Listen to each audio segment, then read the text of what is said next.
PSG.LGD. Game 1. All right, well, we have a draft getting started. I'm with two wonderfully dressed gentlemen here. Of course, we have Lacoste, we have Kyle. And guys, I think this is going to be a great, great series. Yeah, this is definitely going to go to Game 3. This is, something that everyone expects. And to go back a bit to what Panel was talking about, a bit of a versatility in terms of heroes. So far, 36 heroes, different heroes picked for Virtus.Pro and 48 for LGD. Like, I want to go back to position 1, Nightfall against Ame. Only 7 different heroes from Nightfall and 12 from Ame. So there's going to be a big difference in terms of like what they can pick, what they've shown is really good, and what works for them. I see you've definitely done your homework, bringing all those numbers. Kyle's, what homework have you brought today? Well, Lacoste was kind enough to bring his along with mine here to this. What a good friend. Yeah, this is the series I think I've been looking for all day. I kind of figured I was told not to make any predictions one way or another. I have no opinion one way or the other about this series. That is very rare for you. VP.LGD, these are just two teams we kind of expected to be here. VP, the only real question mark was, how are they going to perform on main stage? I feel like they answered those questions, specifically GPK, who has just got the clutch gene. It gives me kind of some tremors of Sumail back at Ti10, come through in the big debut. Already we're in the opening picks, though. Dawnbreaker tied. Not the opening that we saw. I don't think anyone opened up with these two heroes so far. Doesn't say anything. We've seen mid Dawnbreaker coming out from OG and also a carry coming up from the Virtus.Pro, so you don't know where this hero is going to go. It's very hard to guess. Coming into this tournament, I think from what everyone expected was maybe it's going to be that position 5 most of the time. Get that Holy Locket, maybe Aghanim Scepter, or from position 4 if you get a bit more farm. Yeah, no, after watching Thompson play at mid, that was busted. Looks like a mid hero right now. Yeah, right? It does. It was looking like a core hero, though, too, when it was played over on the side of Virtus.Pro. So is this, what are the plans for PSG.LGD? Or is it something that they've watched so many times that they're thinking, maybe we could try that? Or do you think it's most likely going into that support position? I think it's nice here just because, throughout TI, especially with the new ban pick phase, I think having flexibility in your opening 2 is kind of required. And Dawnbreaker is kind of unique because it does very different things, whether it's a core or support. If you consider, Legion Commander as an example, you're playing for your shard, right? Whether you're a 3 or you're a 5. Dawnbreaker's got like a completely different play style, right? You're buying Armlet mid. You might be buying a Holy Locket as a support. But Silencer is another hero I don't think has seen too much success at this tournament. It feels like into BKBs, which oftentimes PSG.LGD, they're going to have 3 of them by 20, 25 minutes. Makes Silencer incredibly difficult to have a game. Silencer was a key hero in a series Virtus.Pro against Vici Gaming, where it had a ton of potential, like those clutch silences coming up from the position 5. It's a hero that deals a ton of damage early on, very annoying to play into. Could potentially stop initiation from the Tidehunter, delay it a little bit if you want to play around it. I think it's a very strong opener from Virtus.Pro with the Earthshaker and Silencer. GPK played it on a mid lane, can be off lane, can be position 4, so a lot of flex coming out from VP. I think the other thing, too, I actually had this conversation with Fog the other day. As I say, first of all, I hate Silencer. Everybody knows that. It's my most hated hero.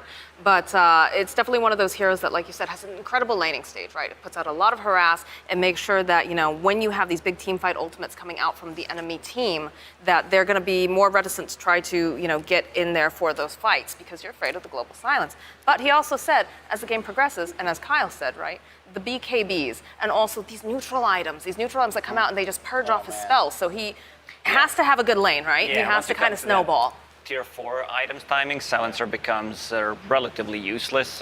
There's mini 3 Spirit, three dispel mechanics, so kind of hard to play into that. Shaker, of course, is going to be versatile here. I'm hoping it goes towards DM. I just feel like the hero's a lot more effective as an offlaner in this patch. The Aghanim's timing is just nice. And talking about neutral items, if you get Fade Grenade, it's just silly. You get double totem damage plus the lingering vision. Mm-hmm. Yeah, Purge and I were just discussing that in the previous game. But another thing to keep in mind too is Virtus.Pro, currently they are the lowest number of unique heroes picked for this team. They are people that are creatures of comfort, so they're going to try to just err on the side of, what works for us, not necessarily getting wrapped up in the meta of another team. Virtus.Pro, they showed 2 different styles of Dota that they can play. At the start of the tournament, they were playing more, oh, well, we're going to hit that one big timing. First, they played like, we're going to run at you. Then they're going to be playing that, we're going to hit that big timing with the Pagana, bristleback type of a hero. I remember one game where they had 0 kills and they still managed to win the game. I believe that was the EG series. And again, Bane, Virtus.Pro with this hero, just it allows them to go onto high ground, or allows them to move around the map constantly and make the plays. This is just so much more difficult. I got LOA and Insania just staring at me, judging everything that I say, but I You're told a professional. You can handle this. Yeah, I taught Aiden everything that he knows. Yeah, so. you perform well under pressure. And now he's not even looking at them. All right. I like the Bane. I thought Tiga brought up a great point, though, where your typical pairings are with heroes that can capitalize on both the vision Bane provides by face-checking high grounds. We're going to get to that Visage in a moment. But also the global just catch, so that when you actually sleep or grip somebody, there's going to be a kill. I love this Visage. This is a classic. Faith Beyond played this all the way back at Ti6 when he actually won the event with Wings. We don't ever see this. I believe they're the only team to have played it so far this tournament. So far at the TI, yeah. It is incredible against these two supports. And you can't flex Silencer or Bane. You don't even want to. Silencer core against Visage is miserable. And you just eat them alive. You Grave Chill, send birds at them, and they're 100% dead. It's also a really great interrupt for the birds. Excellent against the Shaker, too. These are all incredibly low armor heroes. What PSG.LGD is looking for is this one big timing. Tidehunter is really not afraid of any of these heroes. Maybe a bit against the global silence, but still you can play into that. There's a way to play around it, to get the Lotus Orb eventually. I don't like to see that, coming into this big team fight from Luna, Visage, and Tidehunter, also having a bit of a global presence from the Dawnbreaker.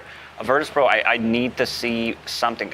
It could be like a relatively decent Slark game, because they're no stuns, like they have no silences. There's also Leshrac that was banned out by Virtus.Pro, which kind of rings the bell for me. Same goes for Invoker. He does not like to play into mana burn.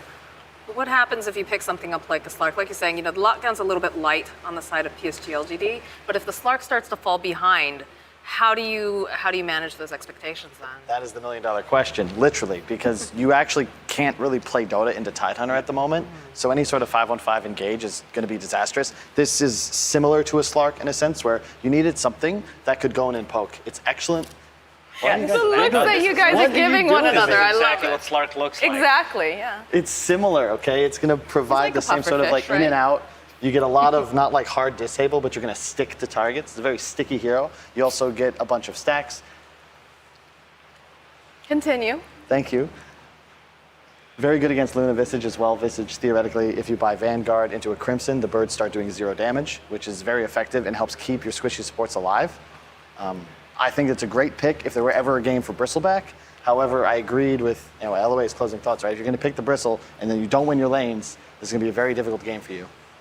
Well, that's something that Virtus.Pro has typically really enjoyed doing, is they try to play as fast as possible. But you are on an international stage. You're up against one of the best teams in the world, one that a lot of people are saying, they're thinking they're going to win this whole gosh darn thing. So I would not be surprised if PSG.LGD was able to adjust. Like, this is a team that does their homework, right, Lacoste? Oh, for sure. This is a team that has probably the hardest working players this whole year, I would say. They need some kind of answer for Bristleback because their damage output is relatively limited right now, especially for the early stages of the game. Once Bristleback gets that Vanguard, from what I've seen, Nightfall 2 or 3 times in a row went for Vanguard into full Aghanim Scepter straight away, just to be more annoying in their own face, a bit of more AoE against the birds. It is pretty nasty. Like, that is the timing for Bristleback. The earlier you get it, the faster you can start running at enemy heroes in tier 2s. Just comment now, PSG.LGD, I love the fact that Zhao Weight's drafting, and no wonder they can work so hard when you can trust the director, arguably the most legendary Chinese captain, to just make all of these strategical decisions. Obviously, you're gonna have some input, but you can just vibe, right? Just like have time to go pat Jin-Q on the belly, like, all right, we're Oh, they're doing that after draft ends. For sure. after draft? Yeah, for good luck. But is it a situation? I mean, that's another thing we talk about the director, is that I believe he's higher MMR than his own players as well. So. He won it. Nothing to say was stuck in Malaysia. Zhao Wei was winning tournaments in Europe. He was losing his lane, Standing in. but He was playing mid Spirit Breaker and beating teams that are still participating here at this tournament. I'm so excited over there now for mentioning that. It wouldn't be bad. You get the break mechanic? No, not happening. All right, we get a Kunkka pickup now. How do you feel about this? This gives you a Silver Edge carrier. It gives you some team fight. It gives you a way to reposition if they try to run away. Do we like this? I like that. It's a possibly that he gets a Silver Edge in this game, but what I'm looking for is that one item timing coming out from PSG.LGD. Kunkka can go, like you can get either armlet or you can get a straight up BKB, which is really nice, and then you go with the birds, go with the Tide Hunter. So yeah, Virtus.Pro, they defended their Ember Spirit with the puck pick, what they tend to do whenever there's a Storm Spirit in their own game, or they tend to pick it. Not enough lockdown for this Ember Spirit, so it feels like a really good Ember game. Whenever Ember is paired up with a position 1, you need to have some kind of tower damage. Bristleback is not the best one, but will do the job. Yeah, I love this. I think VP are at a bit of a disadvantage. They're going to need to play fast. The team fight and BKB timings of PSG.LGD are going to be nuts this game. All right, well, lots of really excellent points. This is going to be a very exciting game for sure. But speaking of people who are extremely excitable, I believe we have Jenkins over with the last word.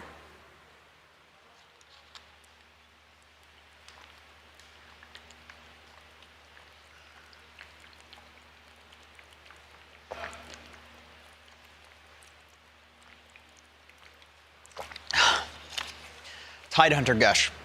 Great setup for the Visage Birds in this game. You got that minus armor. You've got that Luna aura. This is a great PSG.LGD draft. I'm spitting all over the green screen. I'm sure they don't like that. Virtus.Pro, they've got the Earthshaker. They've got the Bane. This is a hero that can go into team fights. He can grip.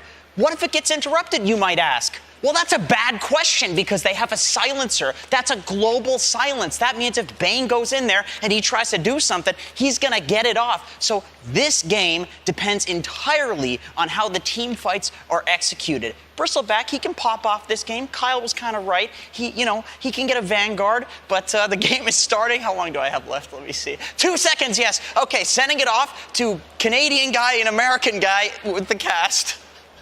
Wow. Thank you, Jenkins. Yeah. That was something else. My goodness gracious, Trent. I've never had an intro like that before. Yeah, people sometimes get a little nervous getting on the big stage with like the really huge teams and everything. So that can really break you out of any sort of nervousness when there's just Jenkins rambling at you. So bless his little heart, his little soul. I just hope we get a little bit more of him here. And for a long 3 games, can we hope as the night grows dark, the games get good. And ladies and gentlemen, we have a Faith Beyond message. I cannot wait. Oh my goodness gracious. No, it's the Y message. You were so prepped. Oh my God. Can I just tell? I hadn't looked at the pics yet. Everybody out there, Trent was just like, he was hyped up. All our pre-work for TI, all our everything, he was just like, can't wait for the Faith Beyond message. They pick it, they put it on Y. He's going to do it. Faith Beyond's going to do it again, guys. Trust me. Anyways, it's going to be a great series and then he here. Just gives it off to Y again. I'm really excited for this one. Why does he crush my hopes? You know, Jenkins is a real distraction, okay? This You're is not wrong. on me. That's all true. I'm saying.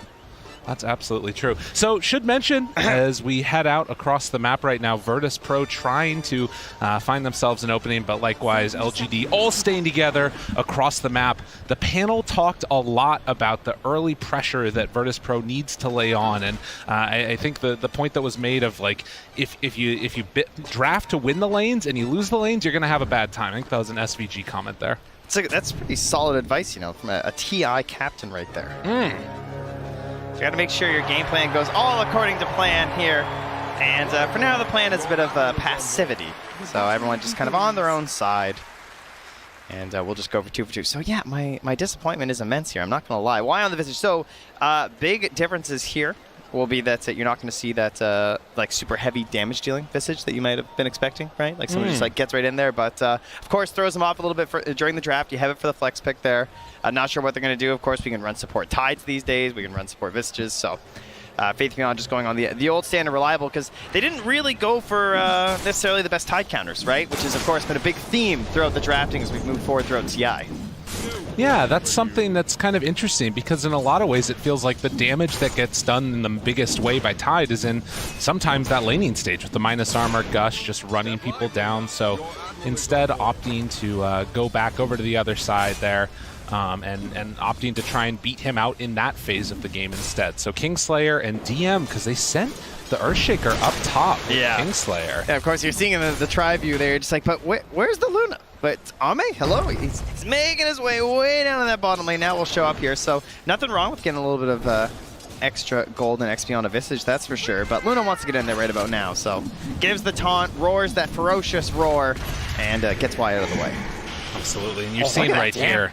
Yeah, this is obviously part of the reason that you're taking this Visage and support role. Still does a ton of damage out there with the nukes, the soul assumptions, the grave chills. It's all good.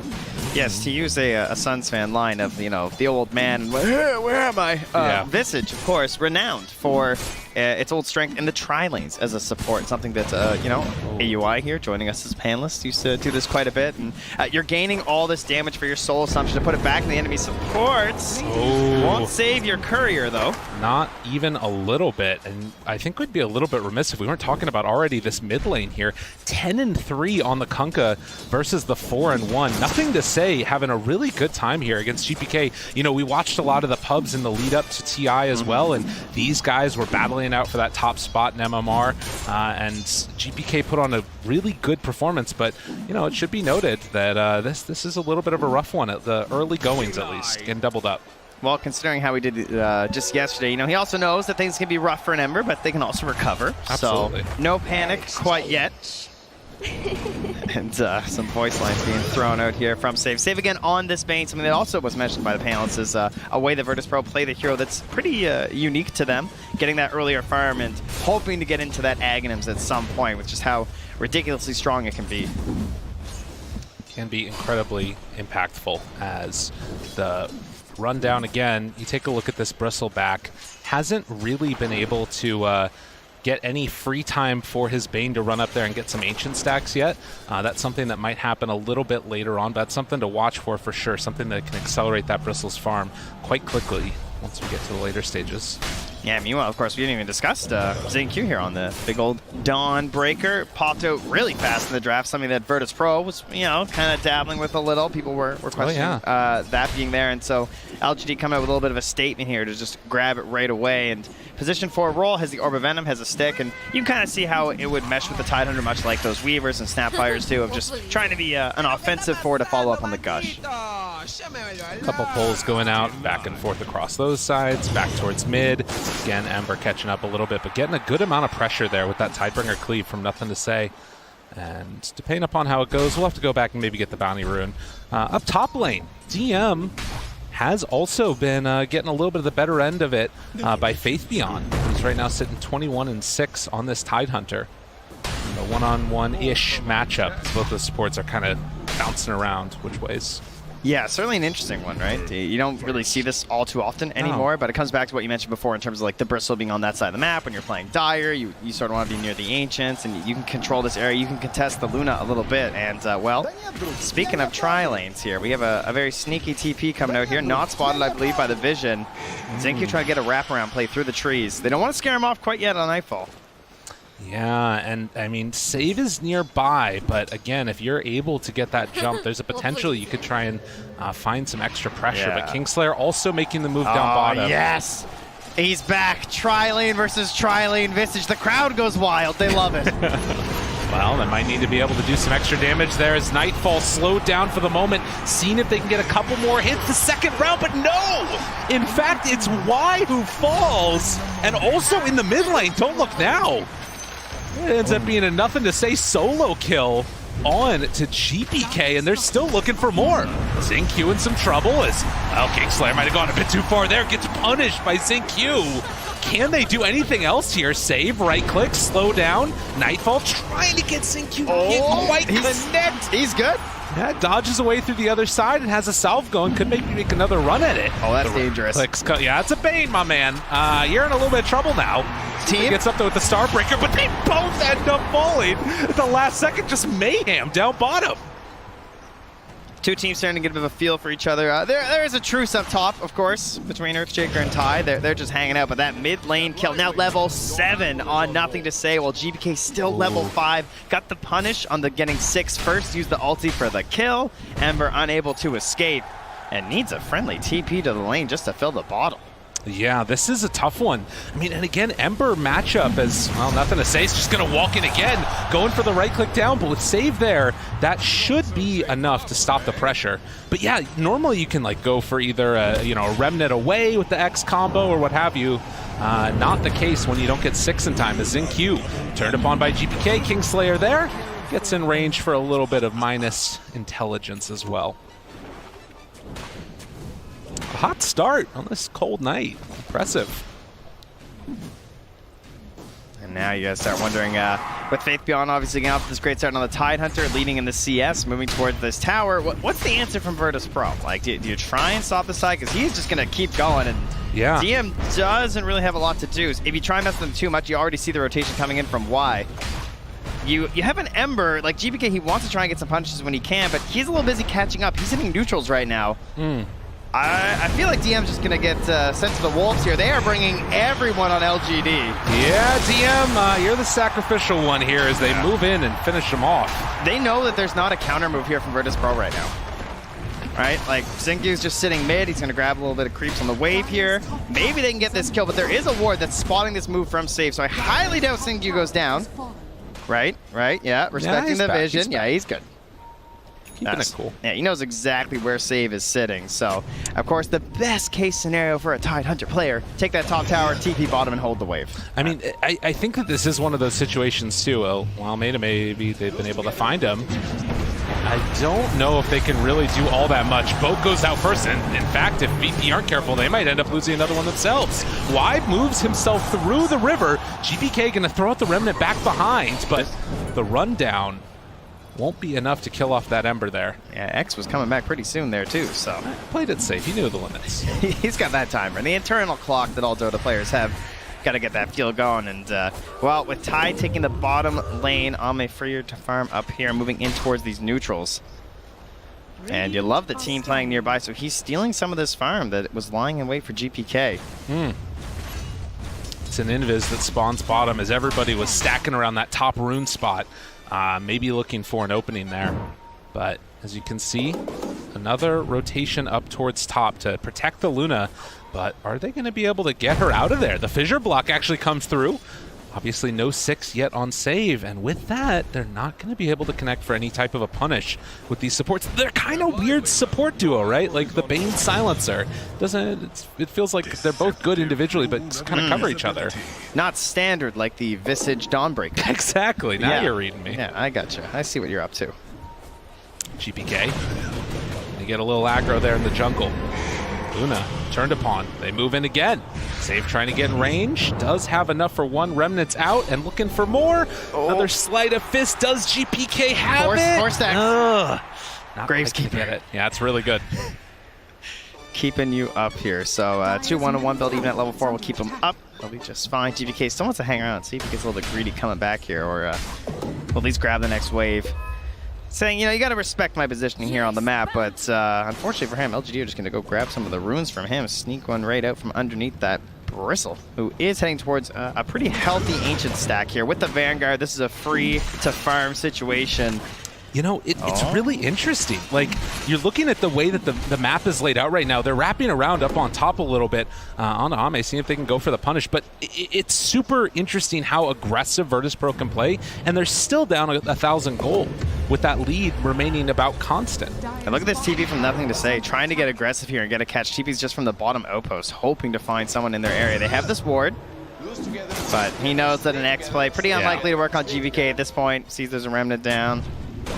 Gonna have to force something out from him to try and get the catch. And I mean, you're talking about, again, that like weird combo that they've got. Like, there's nothing to punish GPK right now. This is a completely free Ember game once you get through that laning phase. And like, who's gonna try and control this guy? You got a Starbreaker or something out there? It's just nothing. Now, I know what happens to Ember players. See, they see this kind of game and they go, oh, there's no stuns. So they keep playing and they keep pushing and they go to that limit, and then suddenly there's, a cleave you don't spot from a Tidebringer and a Soul Assumption and you're dead. That's true. We'll see if it ends up happening here. Obviously, a lot of nerves potential on the big stage. There is one really big stun if they want to use it, as Faith Beyond heads on in, but the Remnant away. That's going to keep him back. That's the false sense of security, because your core can't be killed. Exactly. So you just follow him into battle, and then he abandons you like that as a support. But trying to help get some kills for GPK, and sometimes that's going to cost save there on the aggressive Bane that he plays.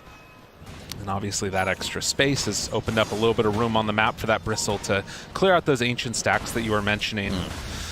But at least for now, seeing Virtus Pro be definitely the ones on the aggressive end of things. Even if they're not necessarily leading into kills, they're sort of trying to control the pace of the game, it feels like. Well, I think ever since they lost the top tower, they've really helped balance things back out. GBK is playing like this sort of that walling force you've heard about a few times on the panel today, where he's just saying like, you know, you guys stay over here and look what he's getting on the other side. His Bristle's farming, and more importantly perhaps, his Earthshaker is farming, right? Yeah. DM wants to get that Blink Dagger, gonna be getting it just now. Treads, double Gauntlet, and Blink.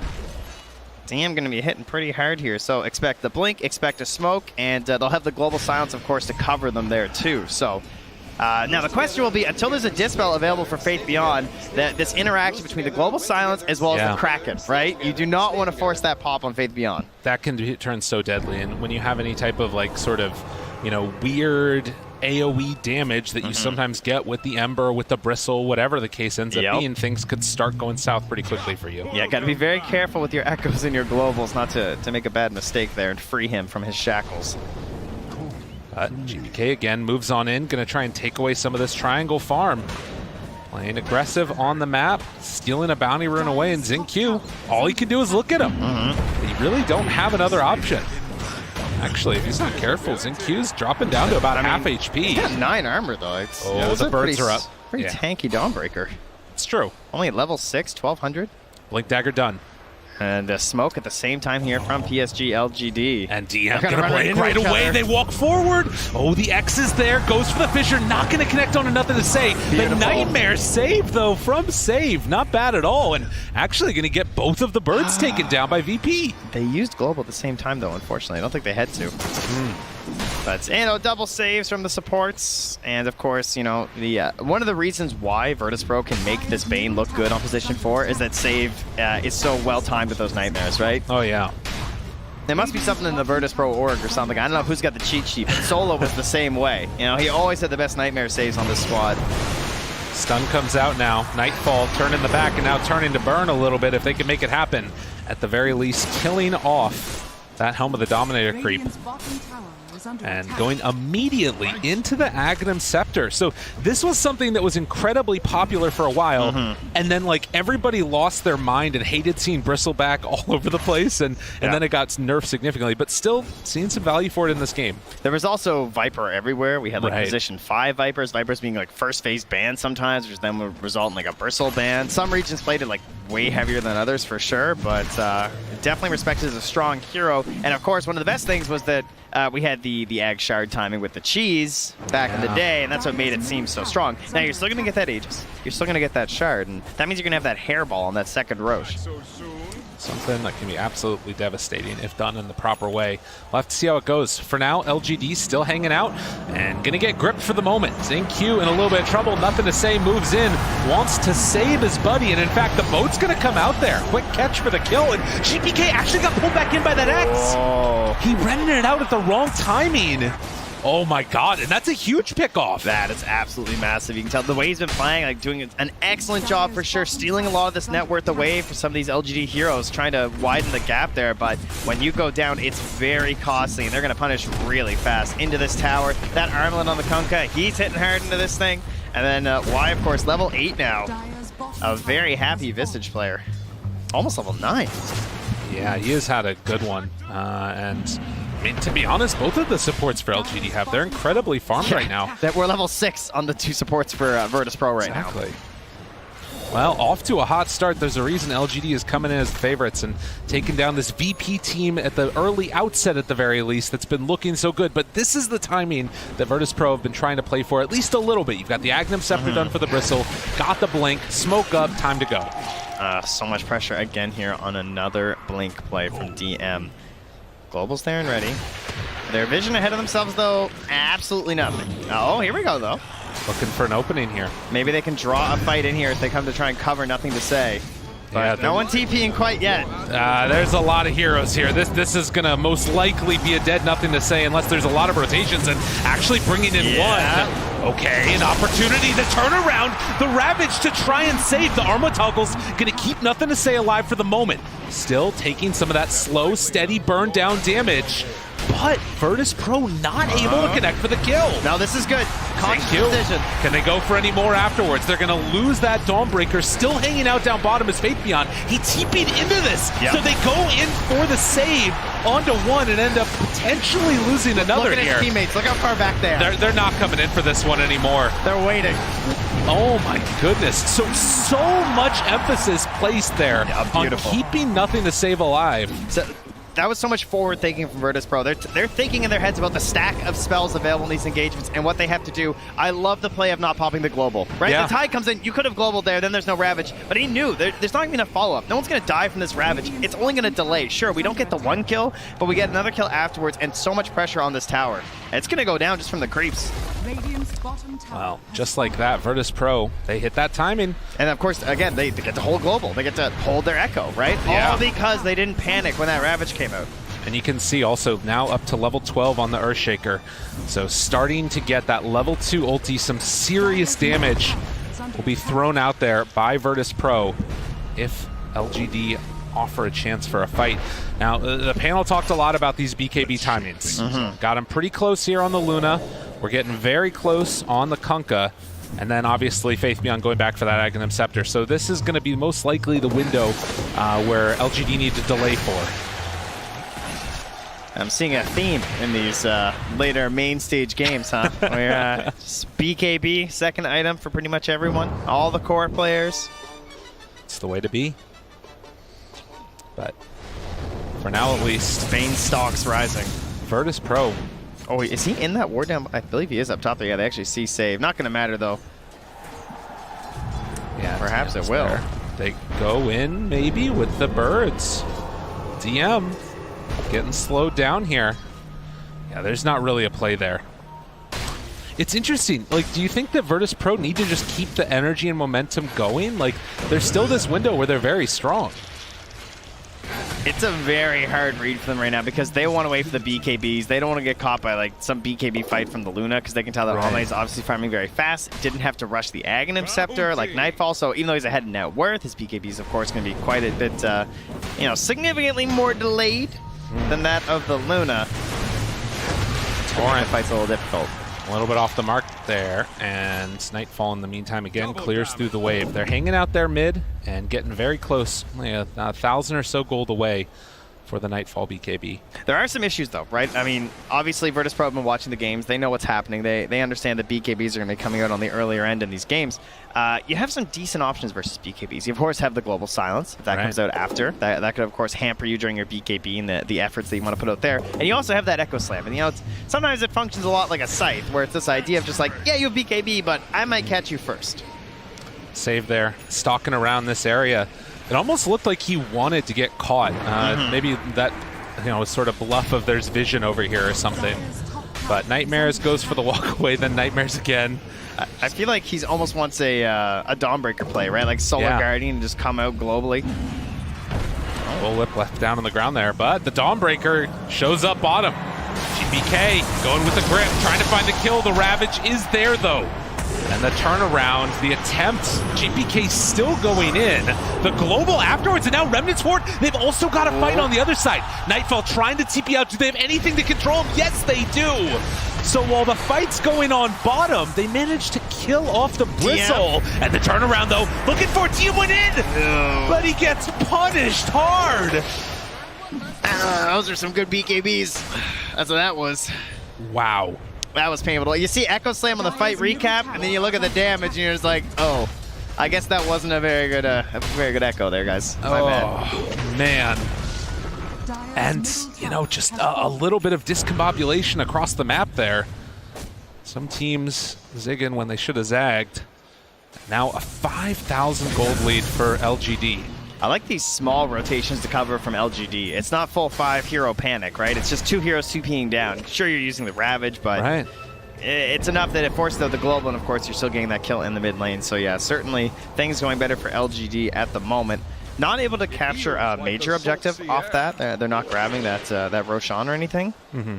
But all things pointing in a good direction for them for sure. I will say, at the very least, GPK, after being a pretty active and aggressive hero here, was able to catch up quite a bit on the net worth. Yeah, and it's much needed. I mean, again, you're running on He that was side. way down Yeah, for a while there. It was a tough one. Of course, that might just be some of his allies also faltering a little bit here, and perhaps like DM not getting as much time in the jungle, starting to roam around and still hunting for that elusive Echo Slam.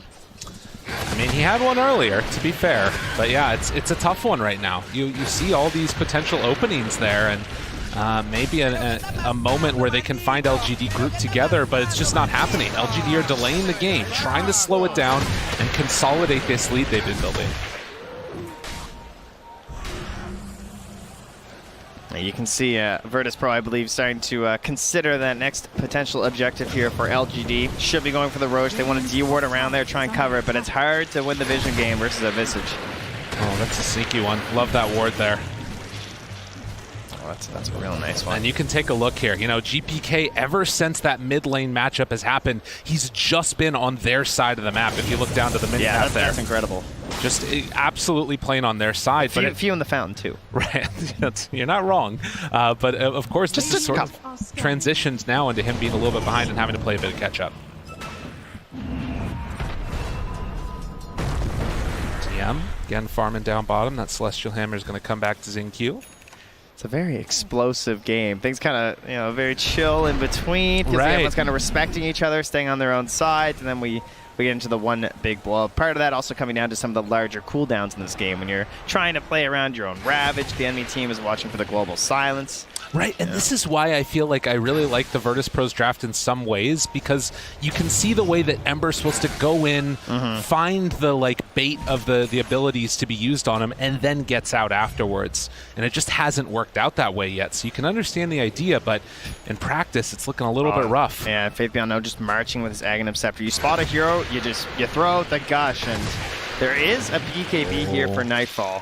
Nightfall, he walks into all of them. The rest of Virtus Pro is pretty far away, but still hanging on to that BKB. This could be they're not going to go for the fight. Now he pops it. Okay, and TP out. Manages to escape from that one, and now just going to walk right into the pit for LGD. Yeah, didn't TP to the outpost or anything. Is running right back immediately. Salves up to has the Quicksilver Amulet, so he's running. Taking down that Helm of the Dominator creep. LGD maybe thinking they are able to get away with a free one there, but not to be the case. And of course that ward, as you pointed out before, still sitting there, so they see some of these little rotations around the pit, and so they're going to go for the smoke wrap. Another smoke. Oh, this could be big if they could find him. Up on the high ground, Nightfall is on the low ground. Kingslayer's the one that gets jumped on first, potentially. Has a no global if he wants it. But they're going to go for the pull down and the kill. Dead, but has buyback. So buyback global is an opportunity here. If they want to turn it, jump forward, fish around, onto Y. Looking for the chase down. Do they have enough? They don't want to break that Kraken show, but the Ravage comes out. Going to connect onto only 2. Do they have any more afterwards? The Echo, it's not doing nearly enough. Virtus Pro have to run away in fear as LGD just won't let him go. The chase down one by one by one. LGD are just too damn good. Things were looking so good up on the high ground there too. Like they kind of split the fight up into 2 with the Bristle down on the river, and he's waiting for his BKB, and now the BKB's even there from DM. I thought this was his chance. But the whole team not able to connect. I mean, still holding on to the Fiend's grip. Save couldn't really find the right moment. After all that, a punishing play here from LGD. And they got 5 minutes of freedom with that Aegis. I mean, sometimes you just fight as Luna in the pit with nobody nearby. There's a billion Eclipse beams. It's such a slow way the fight starts, right? It's just an Ag. Like, you have so much time to react from this Ag's gush, and they just kind of waddle at you. Faith Beyond's just walking in up top. They try and punish onto Y. And TM just, I mean, he's looking at this, sees 2 heroes, but BKB timing on the Ravage was good. The Eclipse comes out, but the BKBs, again, by the time he gets on course, they're just getting the BKBs out. But back in the game there. Wrap around there, finding themselves one, but GPK able to get out the last second. Save. Nice save. Well done. You can save a word there. It's good. You know, nice save. They're at a premium. Why he plays the Bane. Exactly. But yeah, 9,000 gold up right now for LGD with Aegis in hand on this Luna. We've seen so many times these Lunas just march down lanes and end them. But consolation kill here. Oh no. That guy's pretty good. That was a low 4-step action. No stuns on that pairing, unfortunately for them, so can't even find a little bit of a kill for themselves as they're going to lose their tier 2 tower up top. No way they're going to contest this Aegis BKB and Luna, who also has the Eclipse coming back, and I feel like LGD might just kind of want to run at them a little bit more here, you know? Why sit back? It's true. I mean, they can force the issue now if they want. They can play it a little bit more safe, get that next tier of items. Like, that's the strength of this lineup right here. And in the meantime, you can just keep on making these moves as well with nothing to say. It's a lot of damage out from that Tidebringer. Yeah, he's still deathless this game, too. Same with Ame. There's 3, 4, and 5. There's a couple of feeders. Apparently. As far as I can tell. Doing okay, though. Yeah, it's a strong showing so far from LGD, as the Scotty is now going to be completed. And GPK trying to rally the troops with the chat wheel lines. This is what he's got to do. Put the team on his back. But will it work? And will it even be given an opening to make it work? He's on possibly one of the most powerful heroes in the entire tournament in the Ember Spirit, I would say. Gives you a ton of potential. He's gone for one of the more playmaking builds with the Aghanims. Oh, Nightfall. BKB, runaway, TP, and we'll get out of there. At least they're probably going to have that for a while. That's true. The old BKB TP. Very, very unlikely we're going to find an answer to that anytime soon. But in the meantime, it certainly doesn't feel great to have to use it in that fashion. It makes those fights that much more difficult. Chance, a hope, an opportunity. Lots of TPs coming in, though. The boat's going to be there afterwards. GPK finds 1 kill, but it's going to come at the cost of Save, who falls down. Meanwhile, wait, Luna left alone? Do they have a way to catch her? She still has BKB TP out. That'll keep Ame alive. So a trade of 1 for 1. I think you're happy with that if you're VP. Checks up top. Bane's dead. Yeah, okay. Heading on home. And another Force Staff, I believe, just finished out here. So Force Staff for Y, Force Staff for Faith Beyond. These are just the coverage items, you know? Just in case the fight looks a little bit hairy. We'll get the Force Staffs out there and we'll be able to get the repositioning there for Ame and draw you deeper into the engagement. And Virtus Pro, at this point, when you're down 9K, you're kind of hoping for the quick hit and out, but that can be very difficult when you're a Bristol lineup. That's really the problem. I mean, that's where the Ember really shines, and why I feel like if you can get GPK maybe a couple more items here, start to boost up that damage somewhat, you can find an opportunity to blow up those supports. Going in for the Shiva's Guard next, but Faith Beyond. Don't look now. Can he shock him? Yeah, I know. He's good. They're going to give him a tip there, Save, wanting to rally his team as well. But GPK really wants to waste as much time as possible. He has the Remnant out. Doesn't have a TP available. No, up top team trying to capitalize on that chaos there by hopping onto Xingqiu. Xingqiu just right back up here. You know, no fear. Hold on to that tier 1. Nothing to say. Tempted a little bit of fate there, but we'll back out afterwards. All right, how do you find a kill as Virtus Pro? It's so difficult. The heroes are either tanky, or they got global help, or got BKBs. The game is hard. It's got to be DM, right? DM's got to find some plays. Now, you never want to put a game on one person, but at this point, he has got to find something with this Earthshaker, and it can be tough. The vision game is difficult for them. They're fighting into the Vistas. They're fighting into a team who's very strong when it comes to wards. Of course, you see this really deep one. I mean, I don't even remember when they were over here. Yeah. This thing's just down here. It spots all your couriers coming through. It spots when you're bringing smokes. The couriers tell the enemy team where you are, like this one flying right over. You know, maybe they don't have wards on other parts of the map, but they're going to see this little silencer courier and be like, oh, he's right over there. Oh, and they're actually going to see there's a gem on it now, too. So, a valuable bounty to be claimed. If they can find the kills, and with seeing those couriers, LGD are going to make a smoke play now and head off towards the mid lane. Sabe is going to be there to separate, but TM actually blinking in. Do they run into each other here? Okay, TM. He keeps getting the big item. He's ready for the reveal. The blink, it didn't work out. The BKB, not so hot either. But this time, the Shadow Blade. Maybe this is his time. Does he have it? There's maybe an opportunity there. Walking in, breaking the smoke. But no, DM has already left, and Kingslayer going to fall. They've just not been able to, on Virtus Pro, hook together with all of their combo. Everybody's always off, having to push out those other side lanes. And they're going for the sneaky play, but it's not so sneaky when you're under an Obs and a Sentry. True. GPK and Save down here. I mean, this just At least they looks don't know like saves there, right? You know, Right. until this then it first- wears off. He's been playing with consistently, I feel like, on this team, so much heart. Oh, jeez. Now DM also running through a ward here, too. They're just getting destroyed on vision. Maybe an opportunity to find a kill. They jump in, they jump out. DM still invis. They're going to run away now with save. The run down with nothing to say is there, and the Bane will fall. Considering the vision LGD had, yeah, you'll take that, I feel. Got yourselves one kill, you're behind, you're trading, that's going to give you the advantage. Ember also grabbing the kill, so a little bit more gold into GPK's pockets to help towards a eventual BKB for this Ember Spirit. All right. Well, has the Aghanim Scepter done with that Maelstrom as well. And I believe that's another item coming out on the Courier, which should be the Shiva's Guard as well. So still very farmed, 11,000 gold lead. But every now and then, Virtus Pro, they're finding these pickoffs. Oh, I see. He's gone for that instead. All right, GPK. I mean, that's the playmaking, right? You know, BKB is not going to win this game. That I can agree with for now. Just don't get hit. There it is. Yeah. DM.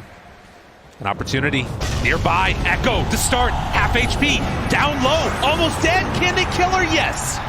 That's the quick combo that they needed with the global afterwards. All right, GPK. Virtus Bump Pro. them up. They feel like they found their moment, and they might have, as the chase down continues. Why? Running up to high ground, away from the Ancients. They don't have nothing to say nearby at all.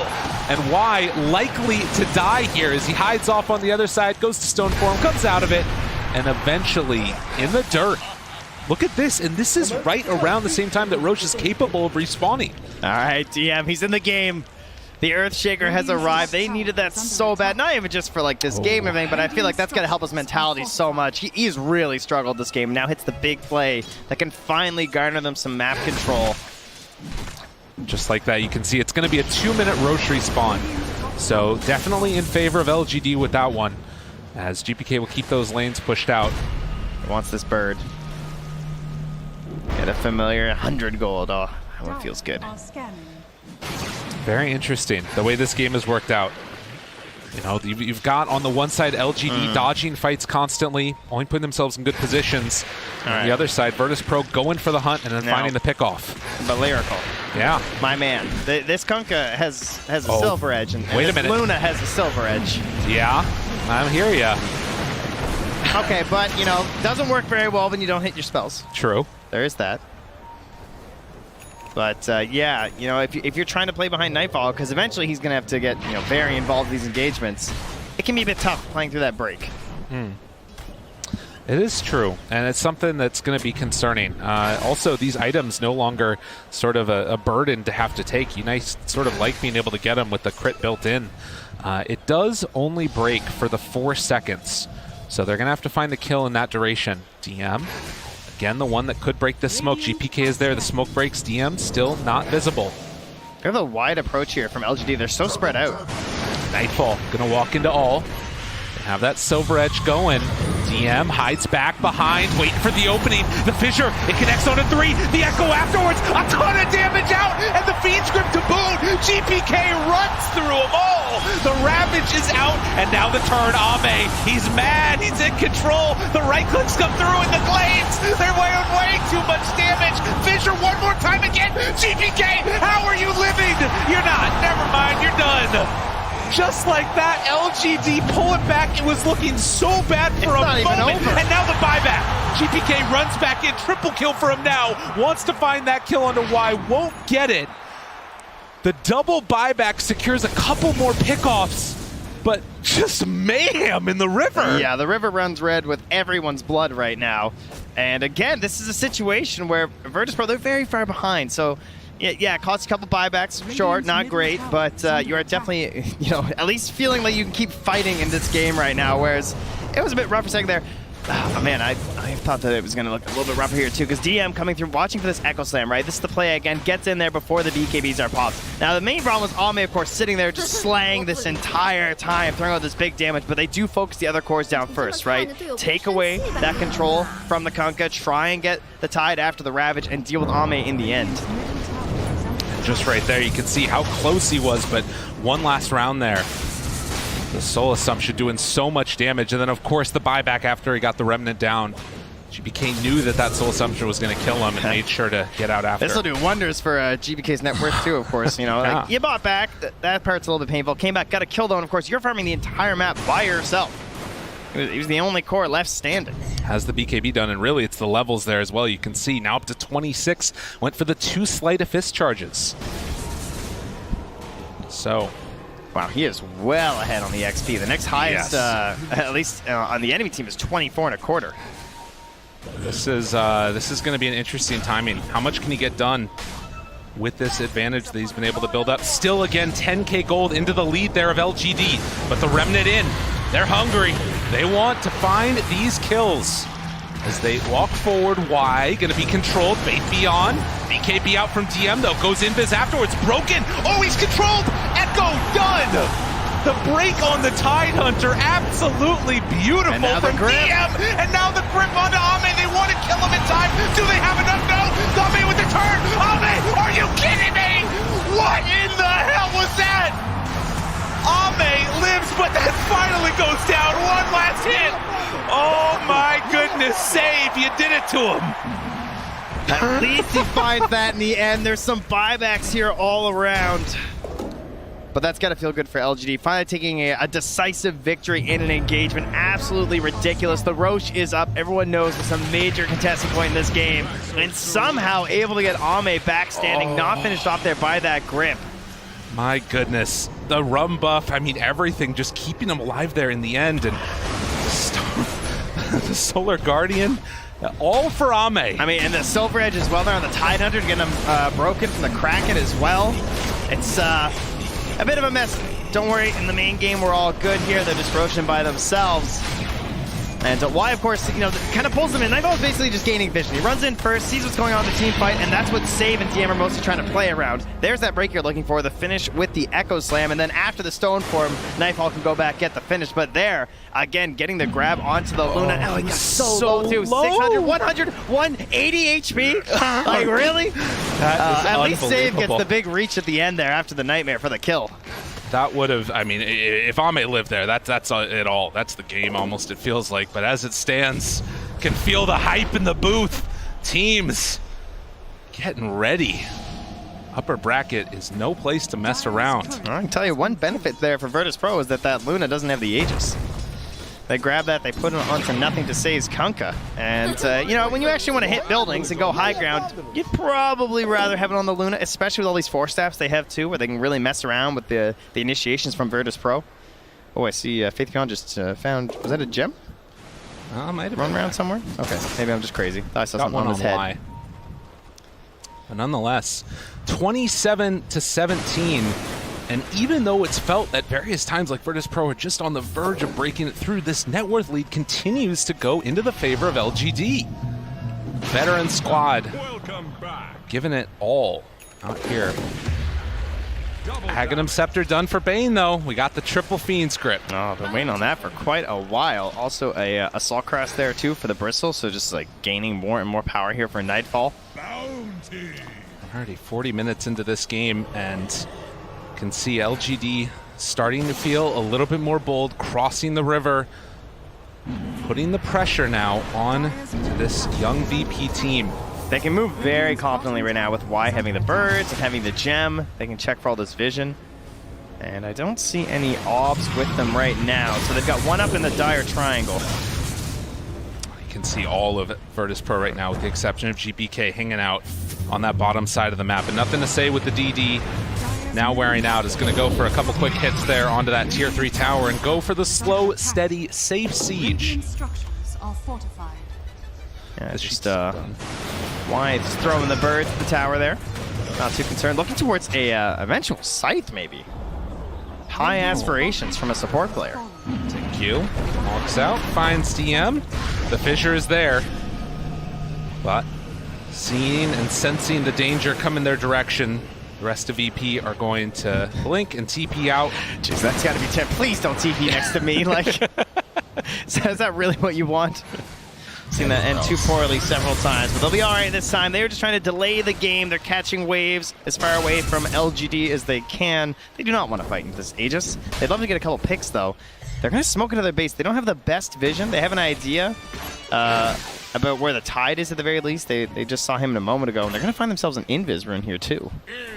Well, and that one's going to be picked up by Nightfall now.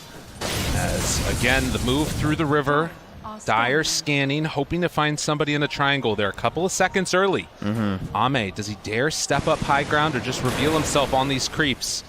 And Virtus Pro recognizing this, they're going to get some vision down now. Hold this area. And LGD, are they going to tempt fate and go up there as well? Doesn't look like it. I have a feeling that they recognize where Virtus Pro are right now, and now Nightfall shows, nothing to say, knows he's going to be farming this camp, walks in, slow down from the gush, has that Aegis on nothing to say, just walks into all of them. The big cleave afterwards. Oh, and the connection. That's going to be a big one on the Nightfall. There's the BKB. Global silence used already. Trying to turn, trying to go into this fight, but Bane caught alone. He's going to get absolutely decimated, and Virtus Pro is fighting out, goes right, but they will find another. DM jumps in. They're not enough damage, though. Oh, and Ame in the back lines is just going absolutely ham as they run them down one by one. Hex is out. The slow, steady burn as they find Kingslayer and also going to foul Nightfall. Another victory there for LGD. And now what a tremendous mountain they're going to have to climb to pull this one back. Ame's just picking up change on the sidewalk there, walking through TPing heroes with no BKBs as a Luna. One stun for you, one for the other. No chance of getting away. And Virtus Pro. Game one starting to slip here. You can only imagine the LG are going to start going high ground. That Aegis working out fantastically for them. 15 seconds left. Obviously, they don't really need it at the moment. Not looking like a big, strong force here to contest from Virtus Pro. They have the sense that, Bristle, they know that buyback's not back for 2 full minutes here. And this is a Luna, ladies and gentlemen. We might be looking at the end, depending on how fast they want to push it. It's going to go so quickly. And yes, you mentioned no buybacks. LGD sensing a little bit of blood in the water, looking for an opening, and the Hex is there. They catch GPK. He is going to fall. Kingslayer also in trouble as they run him down. The grip is out, but isn't enough. Nothing to say. Turns forward, tries to find GPK. He's down to a quarter HP as they set their sights on taking down this Dawnbreaker first. But the real carry is in their base. The buyback comes out. LGD, they turn on to GPK, find that kill, focus down the Ancient. Another buyback coming this time from Gunka. But in the end, it is all too much as they turn in, take the Ancient, and go up 1-0 in the series. LGD. The team to beat at TI, everyone knew it coming in, and as we continue through the group stage, through the main event, it continues to be true.